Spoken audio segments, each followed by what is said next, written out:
Hello and welcome back to an episode of the CTO Show with Mehmet. Today, I'm very pleased. Joining me from Washington, D.C. in the US, Jordan Solender. He is an investor, an entrepreneur, and a technology leader. He done a lot of things in his career. But usually, as I always tell my audience at the beginning, I don't like to steal, the lights from my guests. I keep that intro and, the journey and the background to them to tell us. So, Jordan, thank you again for being on the show here today.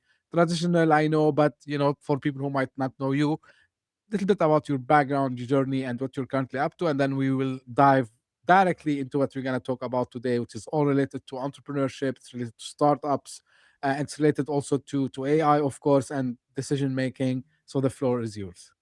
Absolutely. Well, thank you so much for having me, first off. My background is really as an entrepreneur and operator, right? So I like to make sure people know I am still an operator. I like being an operator, but entrepreneur, operator, investor.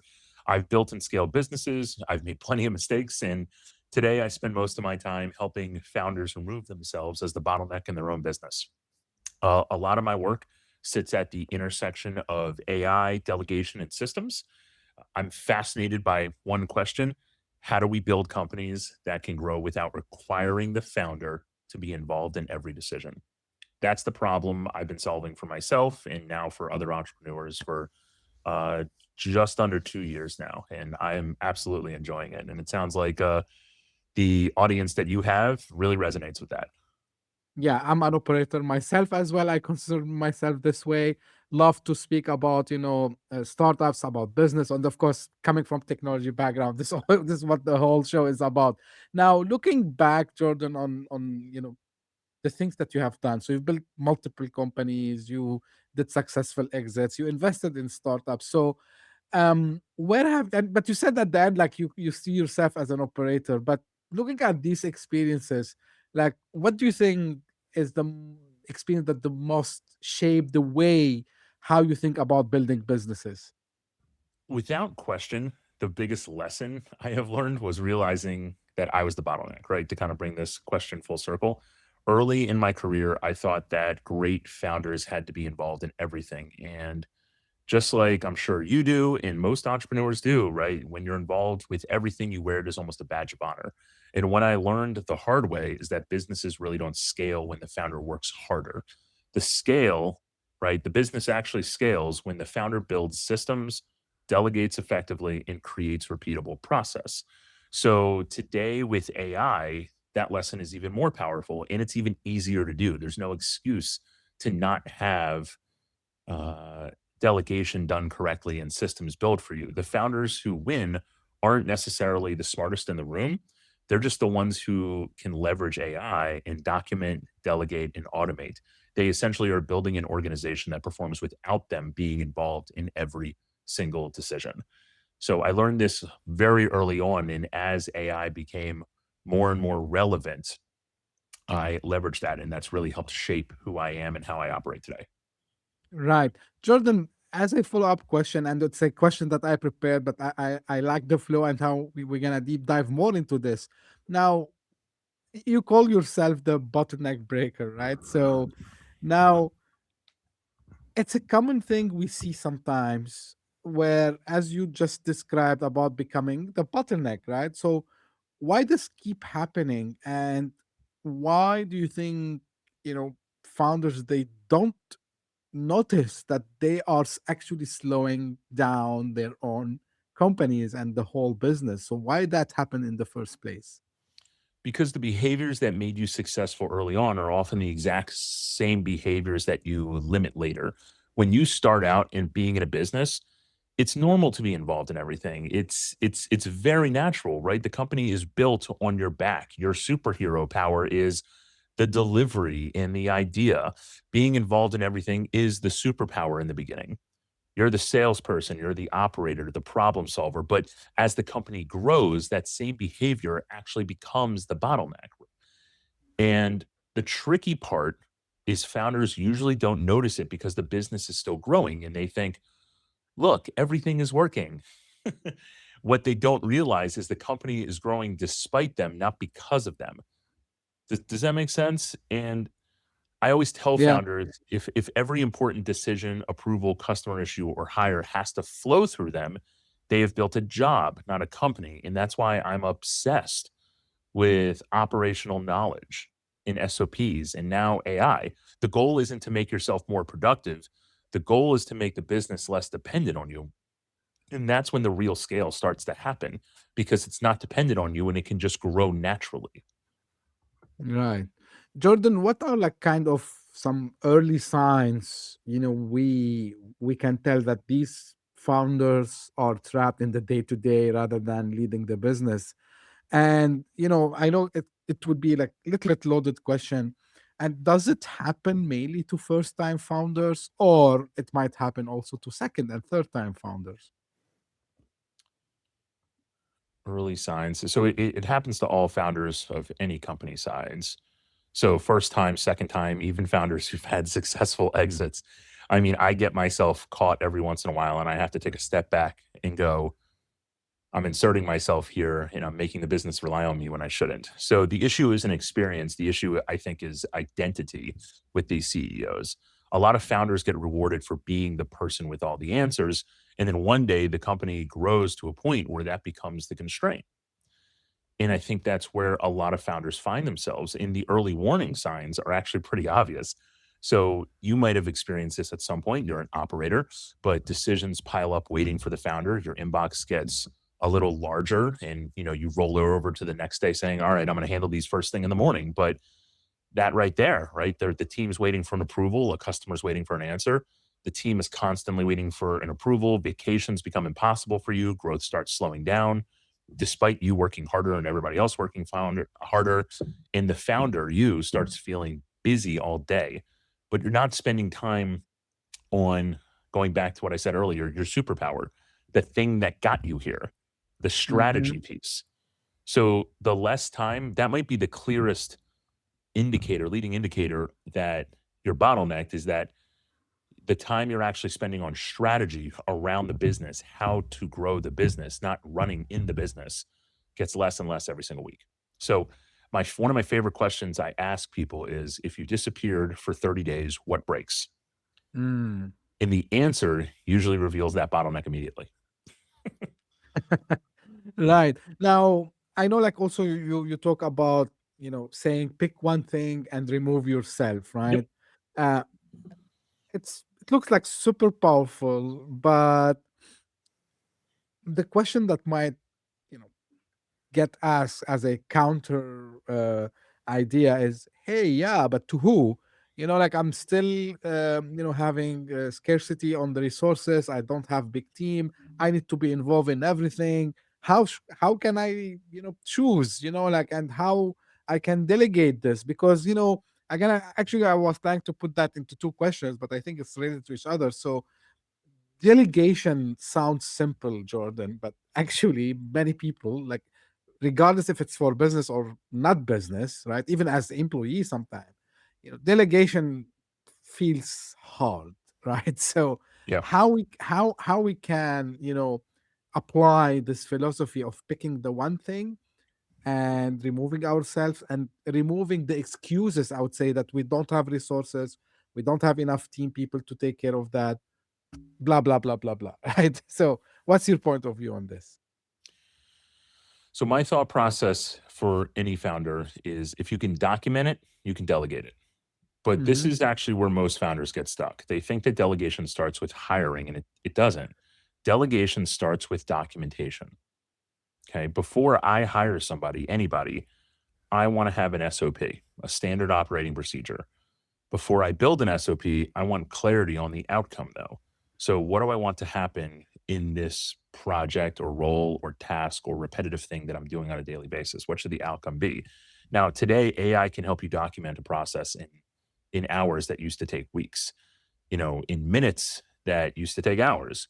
And the big mindset shift for CEOs thinking about that and asking that exact question is don't remove yourself from everything. Remove yourself from one thing. Pick the task you do repeatedly that creates the least value, document it, systematize it in an SOP, right?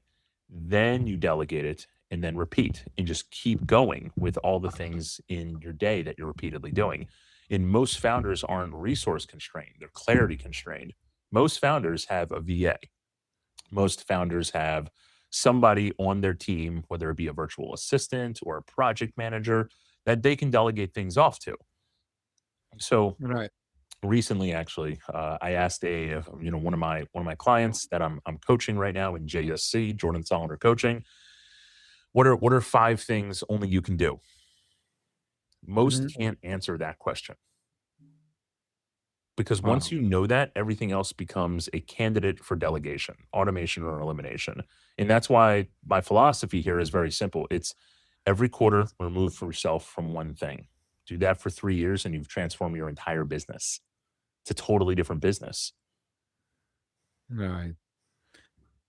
Now you kept talking about SOPs, right, Jordan? So now if we want to apply this and make ourselves first accountable and again track if we are on the right path of dividing and conquering basically, um how do you measure, like when you are working with your clients, like as coach, like what do you tell a founder that comes to you on how they can track if they are doing, if they have, first they have chosen the right things to do this, and the second, performance wise, like how we can make sure that we are on the right track and not we have to now pivot to something else maybe and try to delegate few other items and get back the control of these items that we delegated before, right? So how we track this and put kind of KPI if you want, or like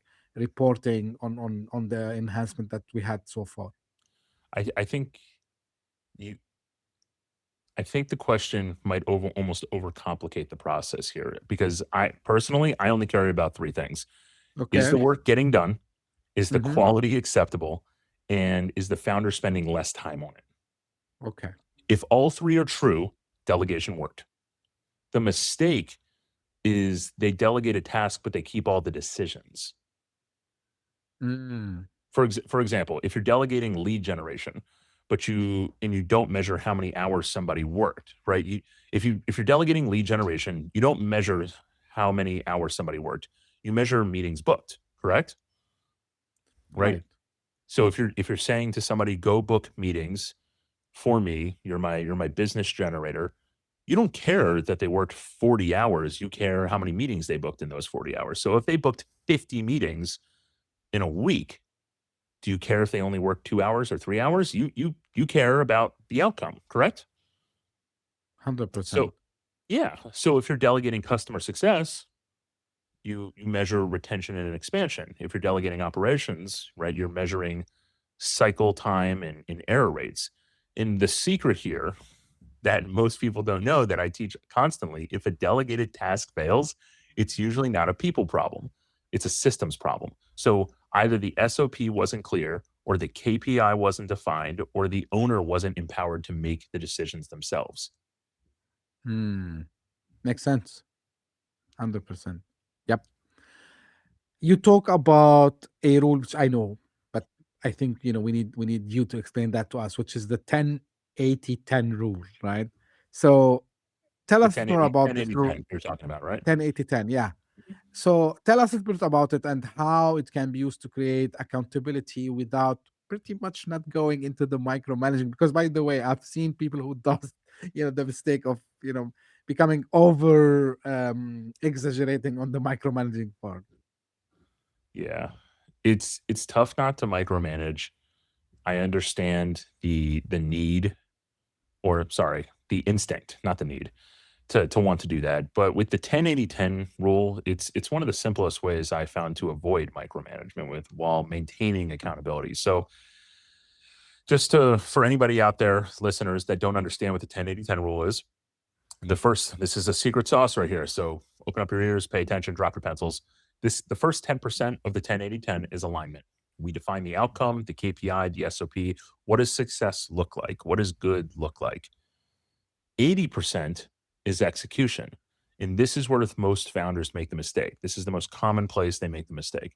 They keep jumping into the middle and managing every single decision.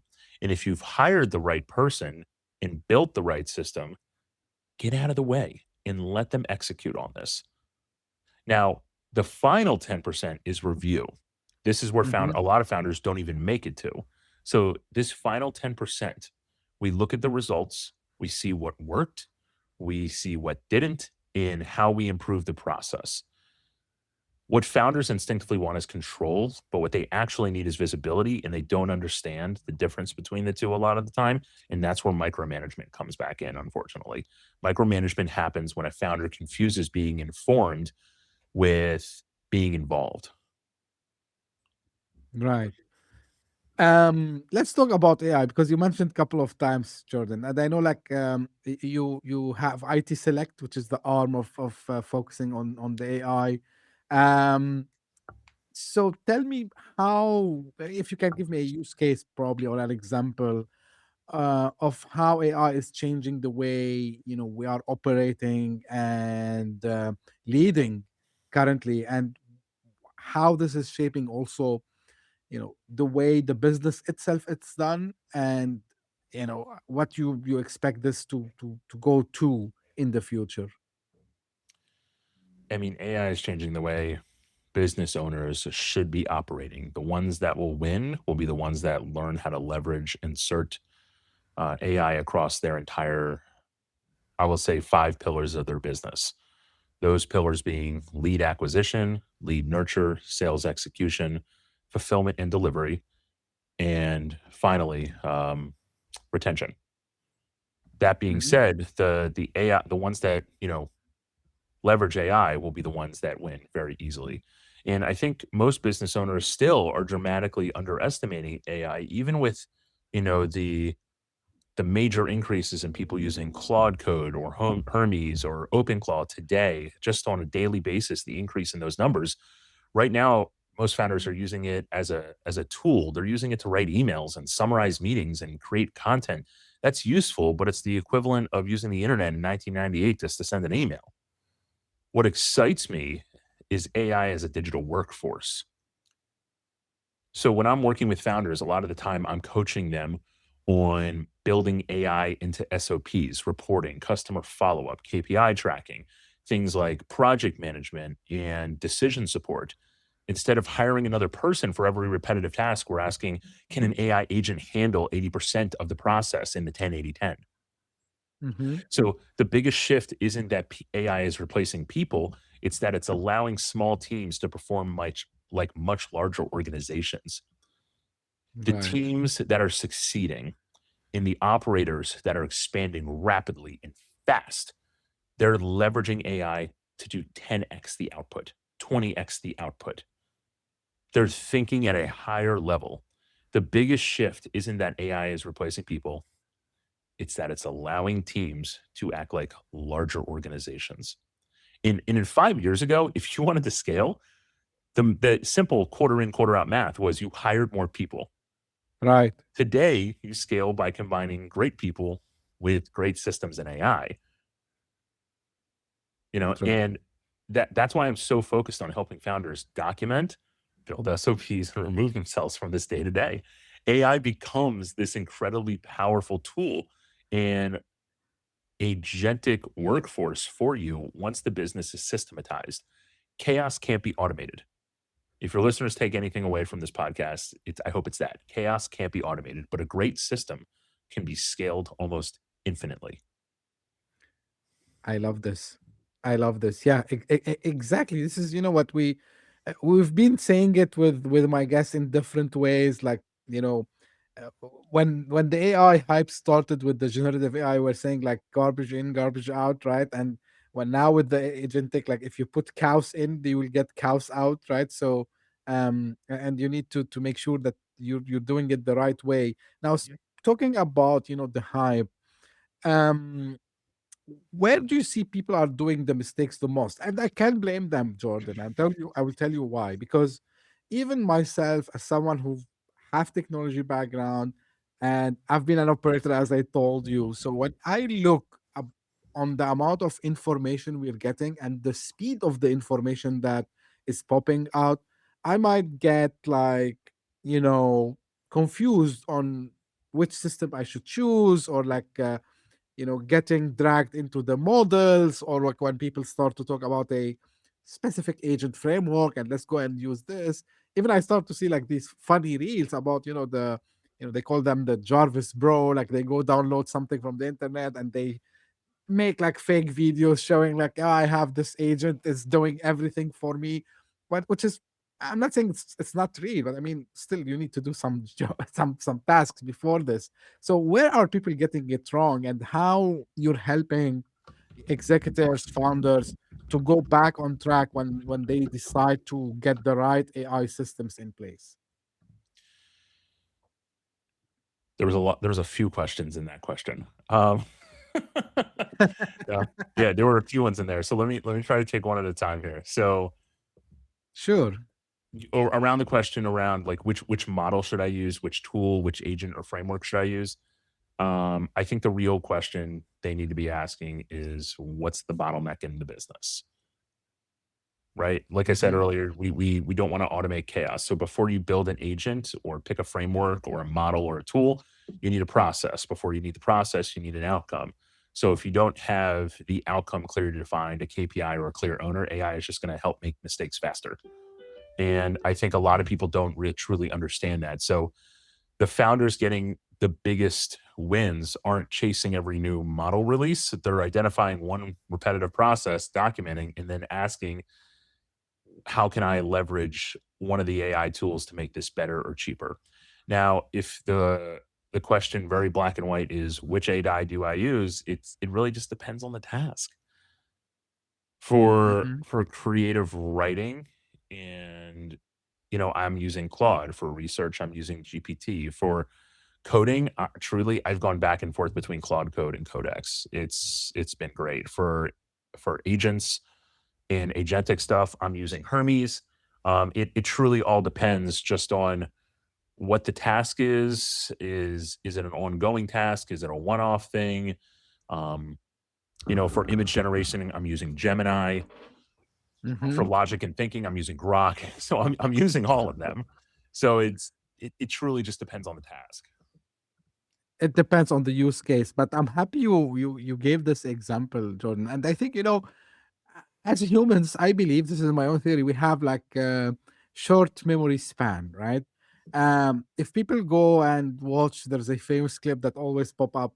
When someone asked Steve Jobs about Java thing, and he gave the best answer to this. He said like, it's not like forcing the technology into where we gonna place it, right? Or like try to imagine how we will utilize this technology if actually there's no need for it. So I'm of course rephrasing a lot. He said like you start with what the customer want, like the outcome, right? What outcome you want to achieve, and then you move backward and you start to see like what technology I need to put in so I can give the customer what they want. And I think this is happening a lot with AI, again, but at scale and at speed, because of course things are coming very very fast, and this is where I believe, my own opinion, like feel free to correct me, Jordan. Like I think what is differentiating people who are utilizing AI is the people who, to your point, start with a use case at the beginning and then reverse engineer that into choosing which models, tools, agents, versus the people who just like put the system and then, oh, where should I start, right? And we always make this joke like, right, like, so we can bring the most intelligent system in the world, but if you don't know how to ask it the right question, it gotta stay quiet, silent, right? It will not tell you anything. So, Jordan, like also one of the things we might think about on how we utilize the AI, are you seeing it, leaders being able to use it somehow to do the things that usually we want, whether we are leaders, operators, entrepreneurs, even normal employees, to reduce like maybe stress levels, to increase leverage, um, and how much what we today call it the human in the loop in all this is important. So keep the human judgment. What are like the practical way actually to utilize AI to help us, in reducing maybe the day-to-day stresses and increase our leverage? So, very quick wins. I mean, this is a quick win question with AI. How do we gain leverage very fast just on day-to-day things? The first and foremost thing that stresses everybody out is the inbox, right? Hmm. There are so many hundreds of tools at this point. There's some great ones out there. There's Fixer.ai. You can connect Claude directly to your inbox. Keeping human in the loop, I think, is really important. I don't have any of my agents responding on my behalf unless it is a calendar invite where it's Hmm. delegating calendar tasks and helping me reorganize my calendar. But as far as emails go, I have both my VA and an AI agent in my email, and they will draft all the replies. The VA will also be in my email and review the draft replies and send them out if they make sense, or add color if needed.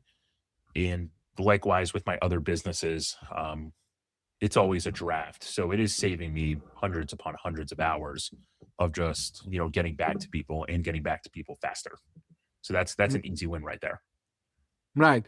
Jordan, when we talk about companies, we talk about org charts usually, and we talk about structures and line of reporting, right? So, are you seeing AI making organization actually flatter, or it's increasing the importance of the role of leadership here, like with because and the reason I'm asking you this question, we start to see all the major AI company CEOs talking about the one person company, or at least they talk about the smaller teams. So are we going away from this very complex leadership structure and making the organization flat, or no, like this is something we're gonna still need on the long term? Is it making organizational structures flatter? That's an interesting question. I'm on a lot of podcasts. I don't think I've ever had that question before. That's a very good question. It's an interesting question because I think organizations will become flatter, but I don't think leadership becomes less important, which is the key here. I think it actually becomes more important because AI can replace layers of coordination, reporting, administrative management. It can generate reports, track KPIs, summarize meetings. I mean, there's a multitude of things that AI can do here.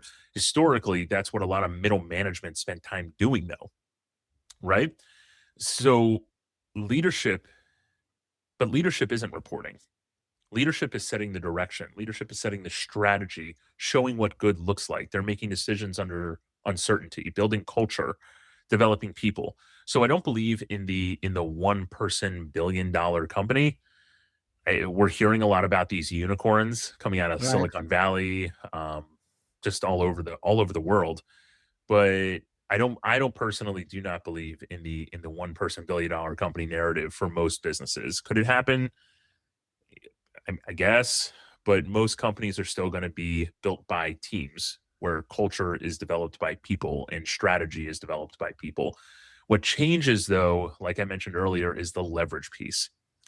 For a really good example, 10 years ago, right? A company might need 100 people to achieve something. In the future, it maybe only needs 20 exceptional people supported by AI to achieve the exact same thing or same outcome.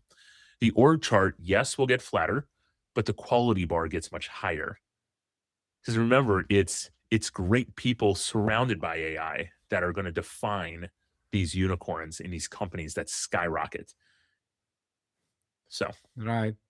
Yeah.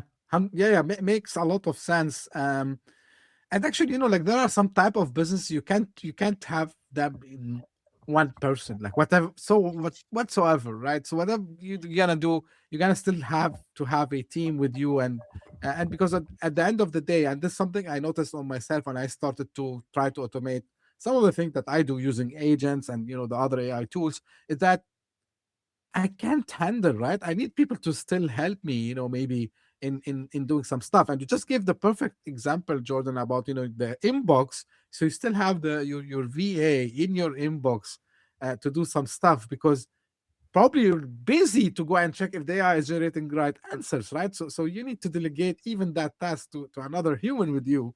to take that task forward, which makes a lot of sense. Now, I gotta ask you a question. It's a little bit kind of, I rarely get up with these kinds of questions, but I think based on the discussion that we had today, and I want to go back to to the founders who are overwhelmed and you're trying to help them. When you decide that you cannot work with certain executive or founders because you figured out that they are uncoachable, what are the signs that would tell you, hey, you know what, Jordan, I'm not doing this, man, because this guy is, I would not be able to benefit out from him. He or she will not listen from me. When do you say this? Ooh, I just had one of these situations. This is a good one. This is a good one. Most of the time, it's not about whether they agree with me. The founders I struggle to help are the ones they believe every problem is external to them. It's not my fault. It's everyone else's fault. It's the market, it's the Oh, team, it's the economy, it's the customers, it's the technology, it's out of my control. The founders who get the biggest results are the ones that are willing to look in the mirror and ask, "What if it's me?" mm, I tell clients all the time, "You don't have to take my advice. You're paying me, right? But you don't have to take my advice if you really don't want to, but you do have to test your assumptions. I'm gonna push you to do that." The biggest red flag for me, though, is when someone asks for help, but they've already decided that they're right. At that point, they're yeah. not looking for coaching, they're looking for validation. So the founders I love working with are curious. They're willing to change beliefs, they're willing to document things. They can say, "You might have a good idea here." They might say, "Show me another way." Hmm. They might admit they don't know everything and they're willing to level up their game. Those are the ones I love working with. Nice. A lot of people exactly the way you described, right? And then We call those that red flags. Red flags. and red flags. And I know, like, even so I hear it from investors sometimes also. They say, okay, we passed on these guys because exactly the same reason you just mentioned. Like, they're uncoachable. Everyone is, like it's uh, everyone is fighting against us. It's like, you do like everyone is the enemy and you are the one who's struggling to go out. And I think, Jordan, of course we live in abundance of knowledge and information, books, podcasts, and so on. And I think, I want to have your opinion on this.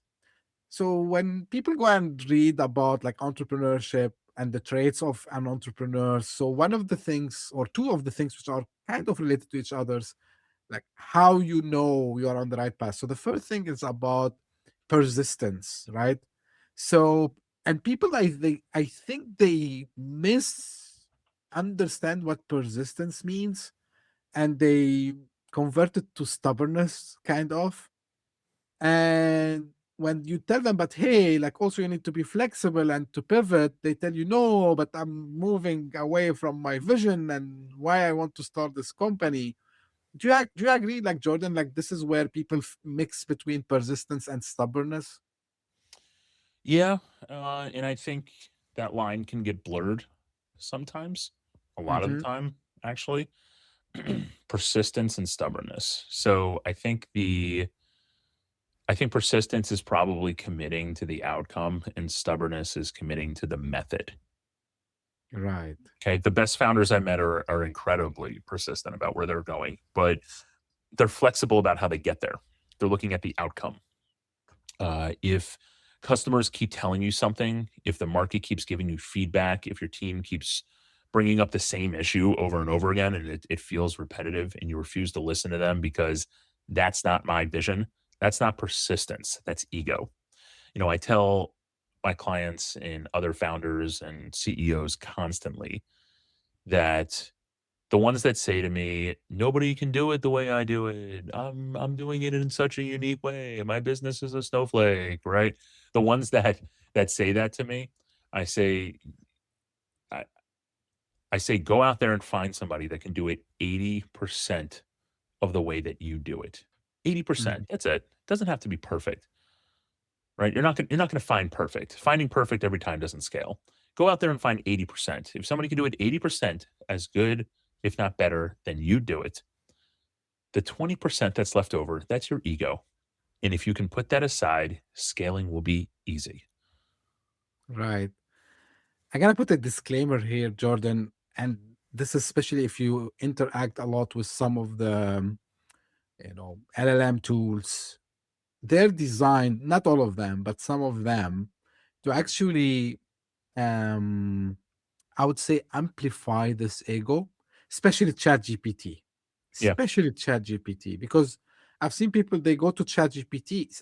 Okay, I'm not having any issues against OpenAI guys. Like it's a great product they have. I use Codex, I use ChatGPT itself, but it's just a notice that I've seen, and I've read a lot of articles about the same thing. It's designed actually to agree with you all the time unless you tell it, in the memory that challenge me. So, for example, this is why Claude, by default, by the way, it always counter, try to find a counter argument when Yeah. I ask something. And this is where the AI also need to be, used in the way where I would say careful to not fall into the trap of I call it I would call it being amplifying the ego. Let's put it this way, right? Um, Yeah, it does, man. Anything you want to add on this? AI tools do that, and they agree. The craziest parts of what you're saying are the stories I hear of somebody saying to AI, "Hey, I have this idea. I want to go buy a bunch of dogs from the dog pound and chop them up and serve them in a restaurant, right?" And obviously, that's a crazy idea. But AI goes, "Wow, you're really onto something there. You should really think about that. That what a unique idea. Do you want me to help you plan it out?" So Okay. I think you're right. You need to have challenges in there. In fact, in all my AI models, I have in the memory, including my AI agents, challenge me. Don't be a yes man. Always offer an alternative. You don't want a yes man, especially when you're a founder building a business. If you want to be a yes man, go work in a corporate job. But if you want to be a founder, if you want to be in the C-suite, you don't want to be a yes man. You want to be challenged. You want to be pushed. You want to be dragged forward in your way of thinking. Yeah, and this is why, like all leaders, they go to try to work with coaches like yourself, Jordan, because they Yep. want to be challenged, right? Like the successful ones, always they surround themselves with people who can challenge them. It's not like because they're wrong all the time, but because they need this, you know, different point of views. Because when you look at things from, I would call it neutral perspective, it's other than if I'm your client, I would be like laser focused on certain outcome or a certain way I want to do it, but you might have different way to completely change my point of view on that. So this is where things get better, and this is actually the right way to do it, I believe. And I've known a lot of successful leaders, executives, founders, and the common trait is they are all open for people to tell them like what the hard truth. Let's call it this way, right? Sure. Um, as we are coming close to an end, Jordan, very traditional question, like how people can get in touch and where they can start. Absolutely. So if you just want to get entered into my world, jordansolender.com. You can find everything you need right from there. So IT, events, investing, private equity, working with me as a coaching client. If you just want to work with me as a coaching client and you're interested in that, jordansolendercoaching.com.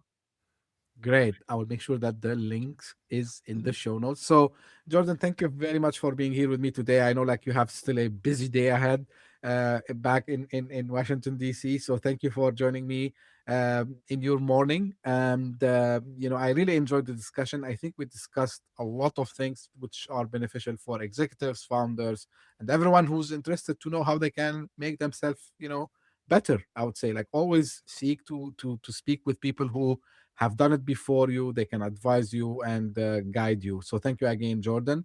And this is how I end my episodes. This is for the audience. If you just discovered us, thank you for passing by. I give me a favor, subscribe, share it with your friends and colleagues. And if you are one of the people who keep coming again and again, thank you very much.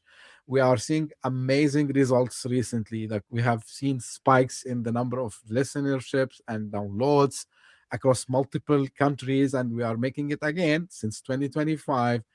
Every week we change countries actually. So we are on the Apple Top 200 podcast charts, although we changed the category recently to technology from business and entrepreneurship to technology because recently we focus more on the AI topics. But still, you followed and you made it happen. So thank you very much. And as I say Absolutely. always, stay tuned for a new episode very soon. Thank you. Bye bye.